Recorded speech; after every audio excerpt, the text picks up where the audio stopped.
ಆಶಯ ಬೆಳಗಾವಿ, ಬಾಗಲಕೋಟೆ, ಬಿಜಾಪುರ, ಉತ್ತರ ಕರ್ನಾಟಕದ 40 ಕಾರ್ಖಾನೆಗಳು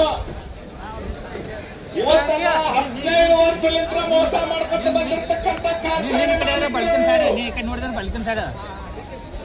ಇನ್ನು ಮುಂದೆ ಇವರಾದ್ರೂ ನಡೆಯಂಗಿಲ್ಲ ಸ್ಪಷ್ಟವಾಗಿ ಸಭೆ ಮುಖಾಂತರ ಒಂದು ಕಾರ್ಖಾನೆ ಮಾಲೀಕರಿಗೆ ಮಾನ ಮರ್ಯಾದೆ ಇದ್ರೆ ಅವರಲ್ಲಿ ಏನಾರ ಅನ್ನ ತಿಂದಿದ್ರೆ ತಕ್ಷಣ ಬಂದ ಬಿಲ್ ಘೋಷಣೆ ಮಾಡ್ಬೇಕು. ನಾವೇನು ಹೆಚ್ಚಿಗೆ ಕೇಳಿಲ್ಲ, 3,500 ಅಷ್ಟೇ ಕೇಳು. ಏನ್ ಹೆಚ್ಚಿಗೆ ಇಲ್ಲ, ಇಲ್ಲ